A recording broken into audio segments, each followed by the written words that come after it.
Welcome back to the Deep Dive.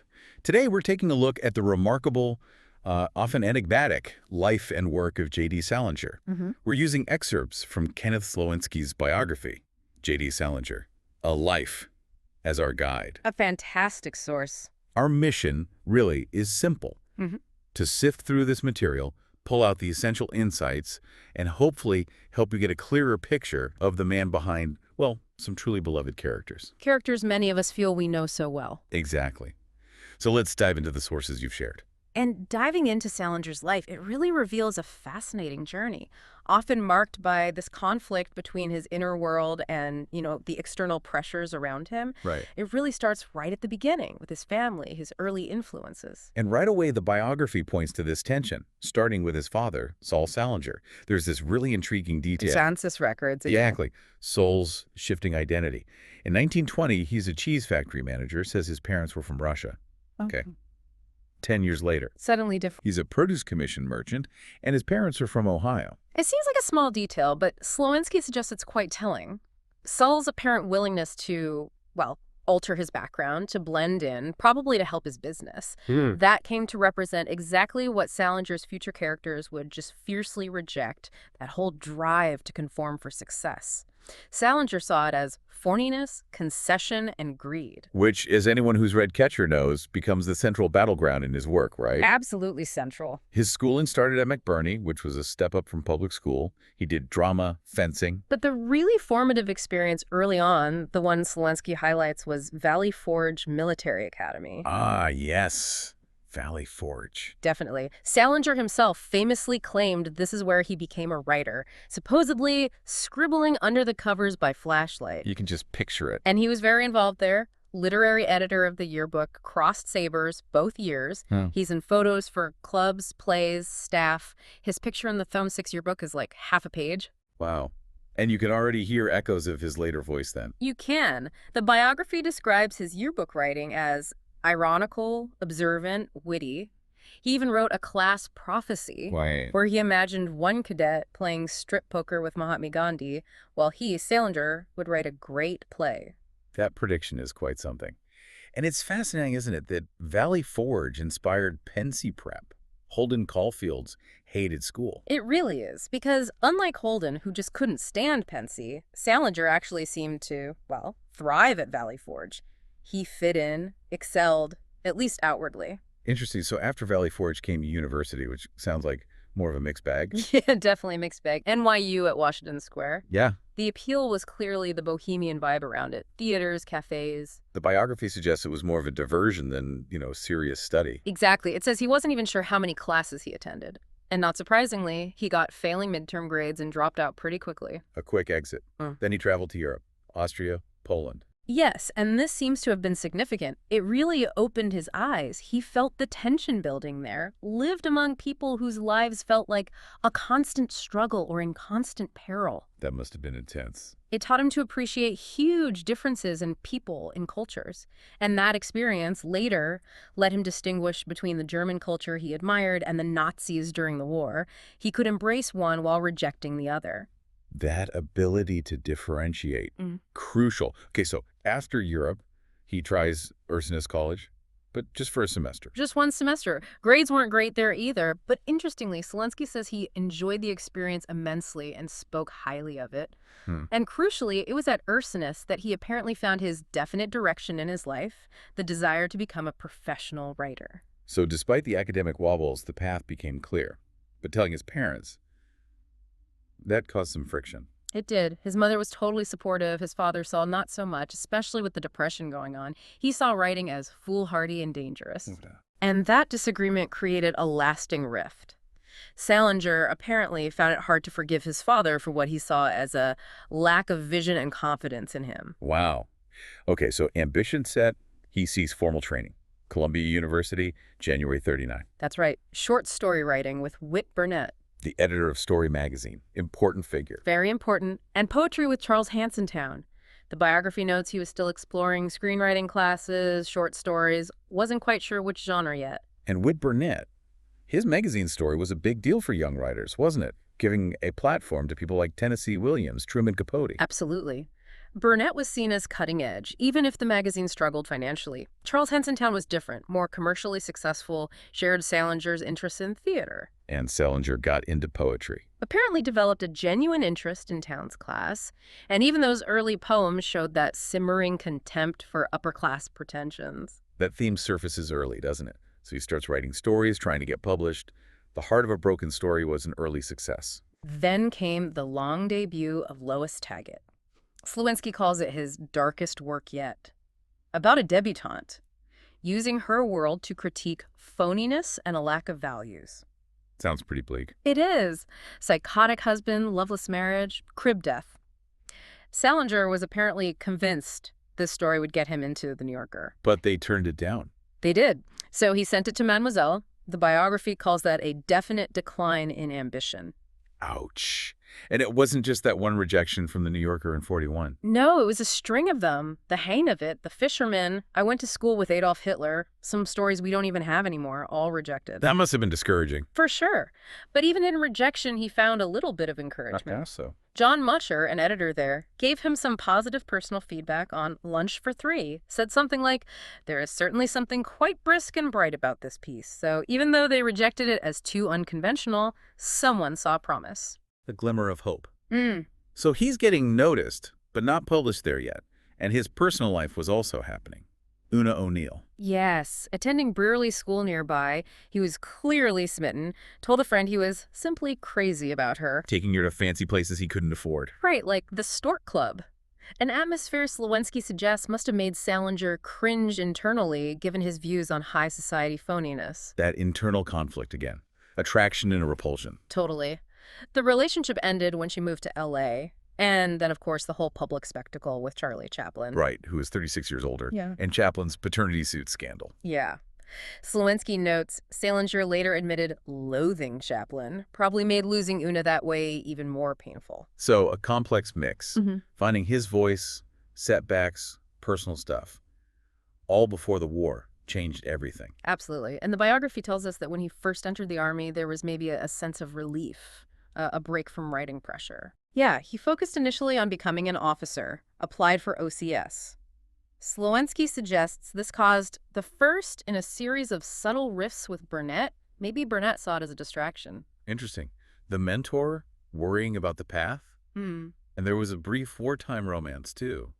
Lorene Powell. Yes, at Bainbridge. Ended very abruptly. Her mother was wary of the slick boy from New York, apparently, and told him to leave. Wow. But even with the military focus, the writing didn't stop. Not at all. Death of the Dogface, written at Bainbridge, speaks powerfully of Salinger's feelings about the Army, war, and love. Meant for commercial magazines, then both parties concerned. About the young couple, Billy and Ruthie, struggling with adult responsibilities. Right, and Billy sounds very much like an early Holden, doesn't he? After an argument, Ruthie leaves, and Billy just retreats, sulking with a bottle of bourbon and pretending that he is Sam, the piano player.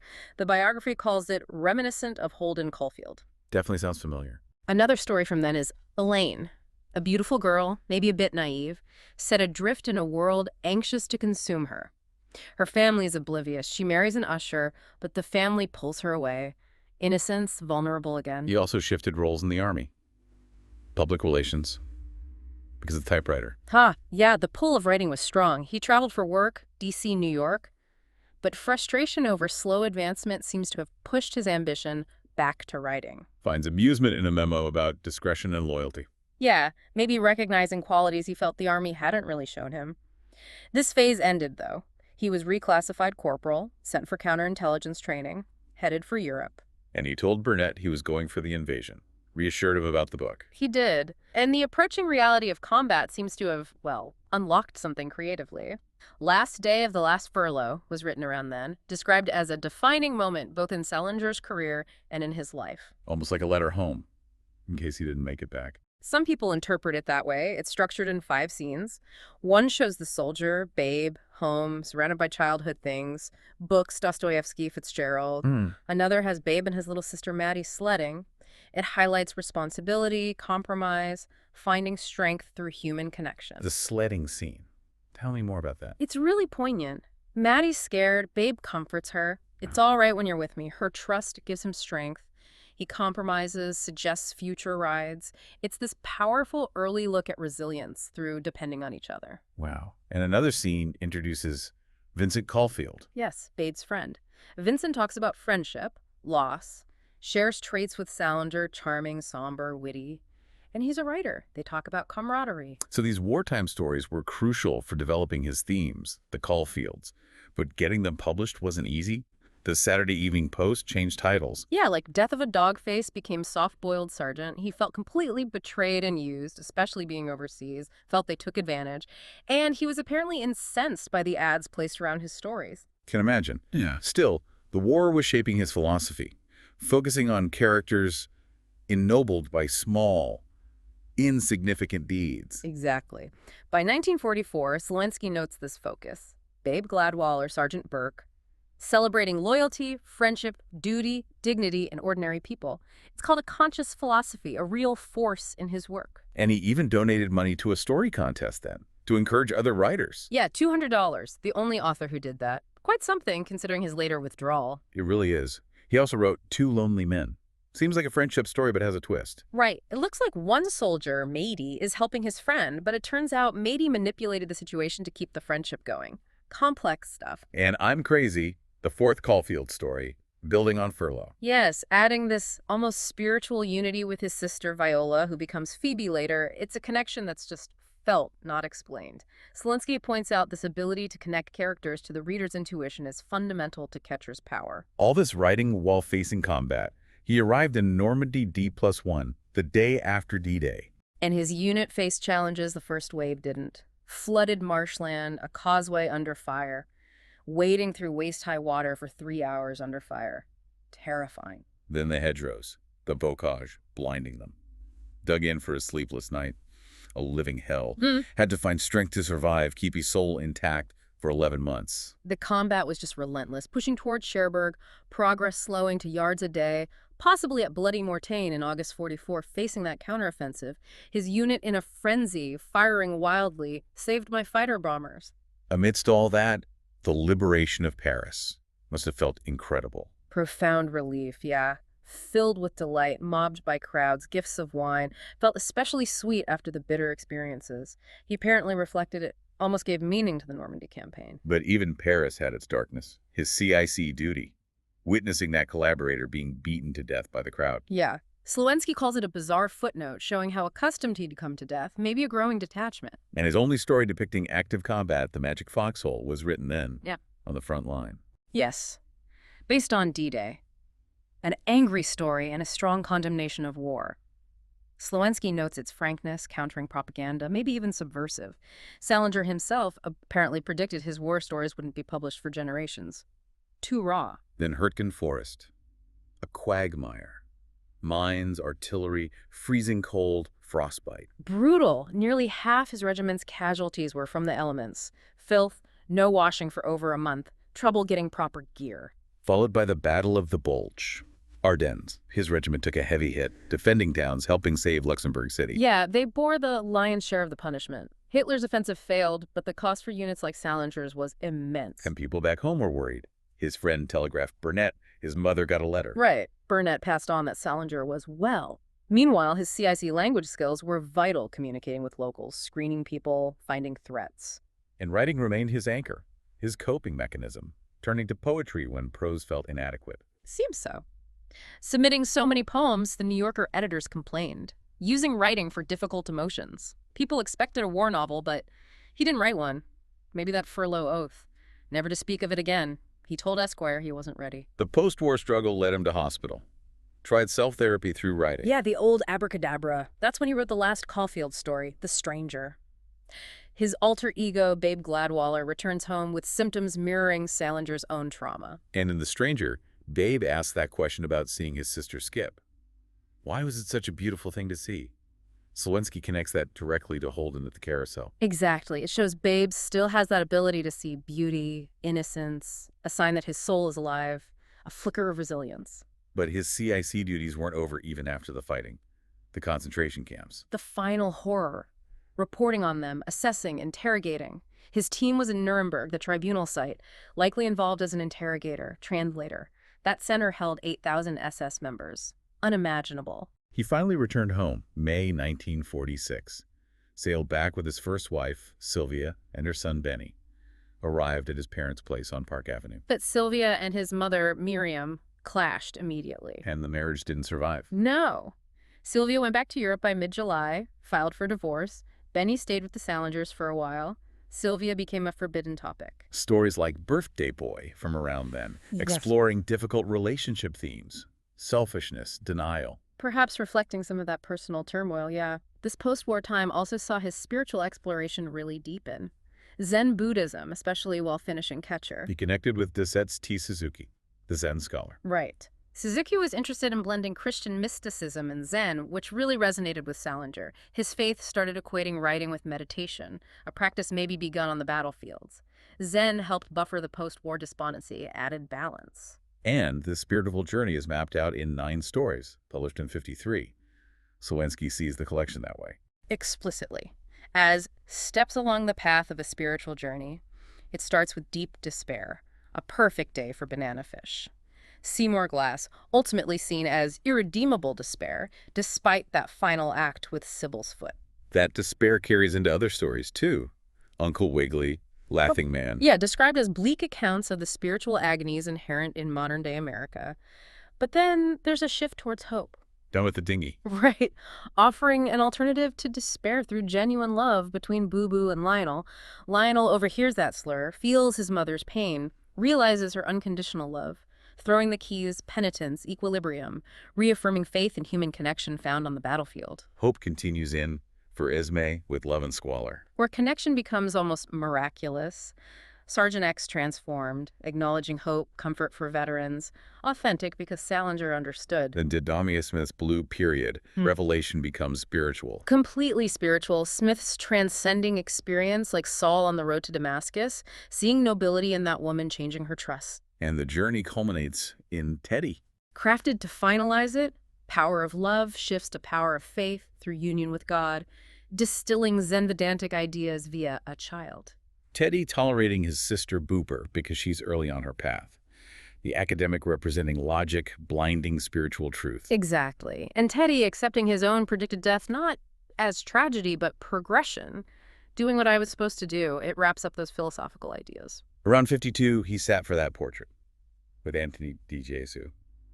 Stiff at first. Yeah, apparently DiGesu used Catcher to get him talking, loosen him up, captured 48 negatives, quite a range. Then marriage to Claire Douglas in 55. Daughter Peggy, born he wanted Phoebe. She chose Peggy, son Matthew later. And the big move to Cornish, New Hampshire in 52. Manhattan was too neurotic, distracting. He needed solitude, affordability, drawn to the rustic life. His sister Doris was appalled, apparently. Huh. After Park Avenue. Yeah. But Slawenski notes Salinger, after Furs and Foxholes, saw it differently. Fulfilling Holden's fantasy, escape to a cabin in the woods, became his lifelong home. And the writing bunker. Built in 53, green concrete blocks blend in. Simple inside, desk, typewriter, car seat for lotus position, but the walls. Strewn with an ever-increasing menagerie of notes. Glass family saga, genealogy. His sanctuary, workdays 12-16 hours, undisturbed. Absolutely. The realm of the Glasses, where he felt they dictated the stories. Stubborn ambition. Life in Cornish, initially somewhat social. Cocktail parties, talking religion, yoga. Yeah, tried to blend in. Simple country gentleman, garden, friends with local farmers like the Tewksbury's lifelong friends. But work was always taboo, phone in the bunker for emergencies only. Slawenski mentions serendipity, meeting the right people at the right time. Burnett, Hemingway, Hamilton, Shaw. Yeah, recurring theme. Which brings us to The Catcher in the Rye, published 51, The Huge Task. Weaving those disjointed stories from 1941 onwards into one piece. Despite his own philosophy changing so much over that decade. Exactly, and dealing with publishers was tough. Little, Brown, John Woodburn pushing for changes. That famous line from the VP, do you want this book published or just printed? Oof. But he clicked with Jamie Hamilton, his UK publisher. Instantly. Felt Hamilton got it. Hamilton sent gifts. A flattering letter. Kindred spirits. That story about dining with Laurence Olivier, feeling phony himself. Yeah, finding Olivier's theatricality phony, then feeling bad about his own discomfort, wrote Hamilton asking him to apologize to Olivier. Very Salinger. In Catcher, all those earlier themes converge. Allie's death, from bowling balls. Right, though the character name changed from Kenneth, a term he used for fellow soldiers, to Allie, reveals Holden's anguish. Allie has lost innocence. Adulthood means abandoning Allie. Mirrors Salinger's own struggle post-war. The Phoebe scene on the carousel, bringing together Furlow, Dingy, Esme. Yes. Contrasting Holden's earlier inability to compromise with the strength Babe and Maddie found, Slawenski sees it as the moment Holden stops trying to be the catcher and starts meeting others. Connecting with himself, recognizing beauty, crying from joy and relief, accepting he can enter adulthood without being phony, can still be swell. Slawenski suggests writing Catcher was deeply cleansing for Salinger, relieving the weight from the war. His faith was shaken, like Holden's after Allie's death. The memory of fallen friends haunted him, like Allie haunts Holden. That Kenneth slip seems poignant. The author-character parallel. Shattered innocence. Holden scorned, Salinger's despondency. Both came to terms. Holden accepts adulthood without falseness. Salinger accepts knowing evil doesn't ensure damnation. Critical reception was all over the place. Eudora Welty loved it. Original, first-rate, serious, and beautiful.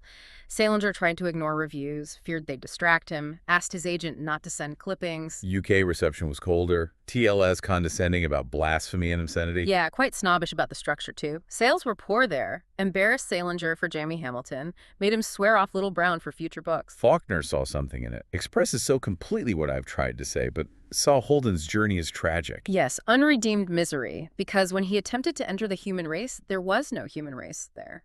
Powerful take. Okay, so moving into later life. Productivity slows after 48. Spent months just on Didamier Smith in 51. Yeah, a definite slowdown in published work. That final brush with Hollywood in 57. Jerry Wald wanting Catcher, rejecting Laughing Man as a comedy. Slawenski frames that rejection as lucky, given Wald's record, Peyton Place, probably saved the story from humiliation, solidified Salinger's guarding of his work. Writing Zooey took over a year, 57, 59. New Yorker got impatient. He got sick. Yeah, a difficult process, lost months, struggled to get back into it. And Zooey tackles that idea of black neckties again, evolving from literary pretensions to spiritual snobbery. Right. Zooey tries to purge that, written more simply. Buddy Glass confesses he's the narrator. Zooey speaks to Franny and himself. Revelation through human connection again. Holiness inherent in a mother's bowl of chicken soup. The fat lady story. Exactly. Finding holiness in service to all, even the unseen suffering. The biography keeps mentioning Salinger's huge ego, struggling with it despite his beliefs. Cornish helped manage that. Vital, apparently. Kept him away from attention that might feed the ego he wanted to transcend. His influence just kept growing, though. By 59, his themes were mainstream.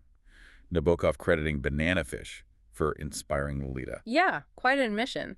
But influence meant more attention. Strangers at the door, mail overflowing, rumors. The start of decades of harassment. Then Seymour in Introduction in 59. Buddy narrating, struggling with Seymour's image, his own health. But the narration becomes intimate, liberated, happy, shares that Seymour letter, writing as religion, the question at death, were you busy writing your heart out? Slawenski says this is Salinger's view. Home movie scenes, Zen parables. Buddy finds peace with Seymour's death. Exhausted but enlightened, yeah. At peace.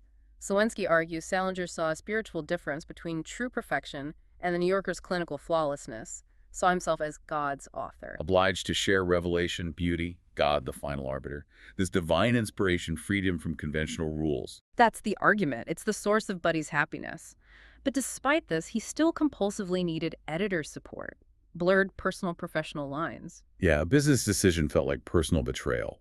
William Shawn at The New Yorker was the last exception dedicated Franny and Zooey to him. After Hamilton, suspicion was engraved in stone.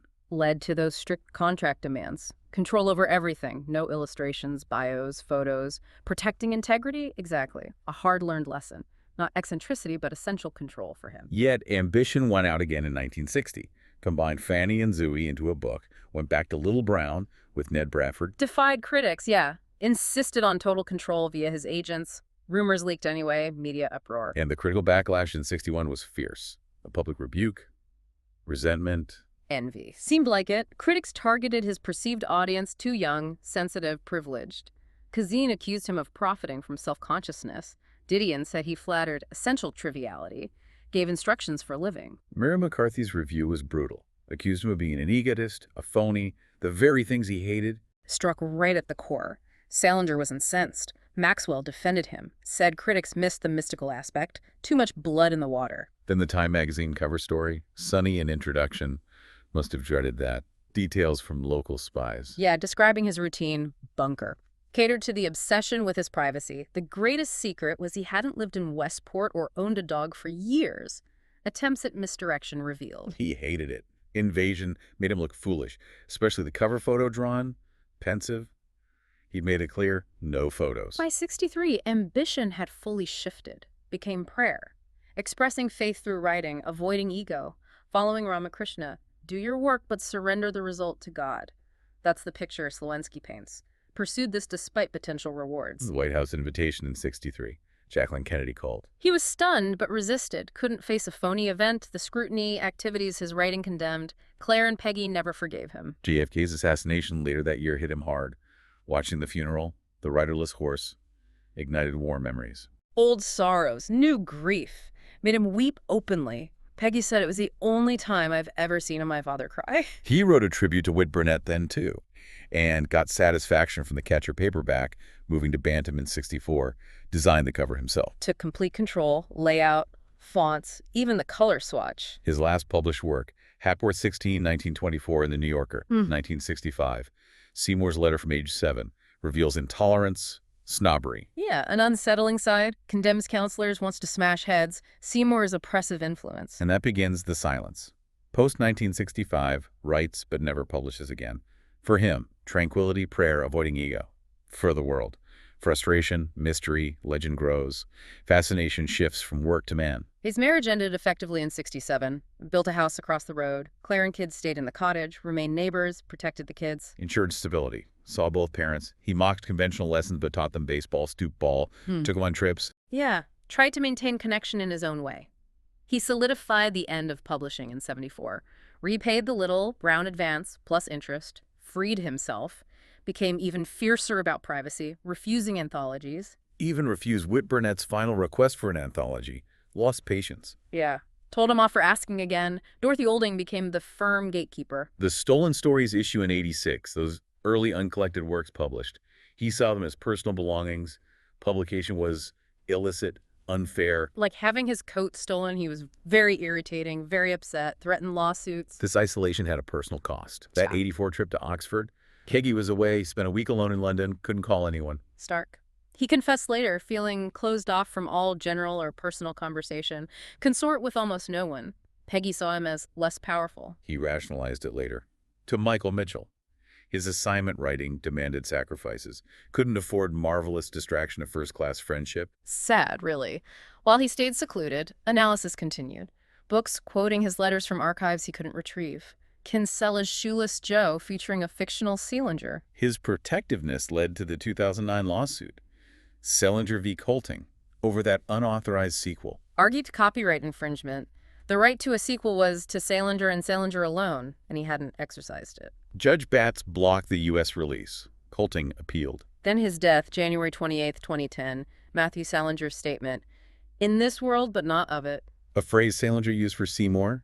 Biblical, natural, no ego, Slawenski notes. Yeah? The family hoping he's with loved ones, figures, friends, and his fictional characters. Yeah, equating his creations with souls he cherished. Incredible. World reaction was stunned tribute. Lillian Ross broke her silence, shared those photos, glimpses of a private side. The legacy, that unique mix. Noble opposition comforting to many, symbol of reclusion, touched lives through Holden. Fascination with the man sometimes overshadowing the work. And that brings us towards the end of our deep dive into Salinger's life, through Slawenski's lens. We've seen that constant navigation, that struggle between his intense inner world and, well, the ferniness he saw outside.